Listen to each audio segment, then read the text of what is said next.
বিসমিল্লাহির রহমানির রহিম। ইসলামিক একটা দল করা, ইসলামিক একটা দলের সাথে, একটা সংগঠনের সাথে প্রত্যেক মুসলমান জড়িত থাকবে। এটা তার ইমানি দায়িত্ব, ইমানি কর্তব্য। কোনো মুসলমান ইসলামিক কোনো দল থেকে খারিজ হতে পারে না। যারা এখনও অবুঝের ভিতরে আছে, যারা এখনও বুঝতেছে না, বিভিন্ন দলের সাথে সম্পৃক্ত আছে, তাদের প্রতি আমাদের উদাত্ত আহ্বান, আসুন আমরা ইসলামের ছায়াতলে আসি, এই কোরআনকে আমাদের সংবিধান হিসেবে বাস্তবায়ন করার চেষ্টা করি। আপনি যেই দলে করতে চান করুন, সমস্যা নেই, তবে সেই দলের মাকসাদ কোরআনেই হুকুম বাস্তবায়ন আছে কিনা সেটা তালাশ করে দেখুন। তাদের দলের মূল এজেন্ডা কোরআন দিয়ে দেশ চলবে, সংবিধান হবে আল কোরআন, এমন এজেন্ডা তারা প্রচার করে কিনা সেই বিষয়টা একটু খোঁজ নিন।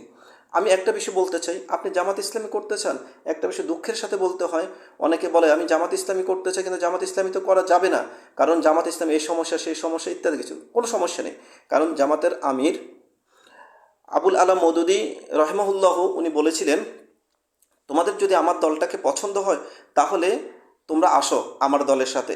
যদি কোথাও দেখো যে না, আমার দলের থেকে কোনো উত্তম কোনো দল আছে, কোনো উত্তম কোনো সংগঠন তুমি যদি খুঁজে পাও জামাত ইসলামীর থেকে, তাহলে তুমি ওই দলের সাথে সম্পৃক্ত হও। যদি এমন দেখো যে না, জামাতে ইসলামীও নয়, অন্য কোনো দলও ইসলামের মধ্যে পরিপূর্ণভাবে নেই, তোমার আকিদা বিশ্বাস কোরআন হাদিসের বৈপরীত সবগুলো দল, তাহলে তোমার কর্তব্য হচ্ছে তুমি নিজ থেকে একটি দল, একটি সংগঠন তৈরি করো, নিজ থেকে একটি সংগঠন চালু করো এবং সবাইকে ওই সংগঠনের দাওয়াত দাও। এটা তোমার উপর ইমানি কর্তব্য, তোমার উপর এটা ফরজ করা হয়েছে। সুতরাং কোনো মুসলমানের পক্ষে শোভনীয় নয় সেই ইসলামিক কোনো সংগঠন থেকে দূরে থাকবে।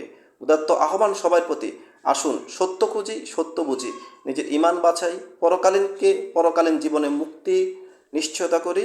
আল্লাহ আমাদের সবাইকে সহি বুঝ দান করুক। আসসালামু আলাইকুম।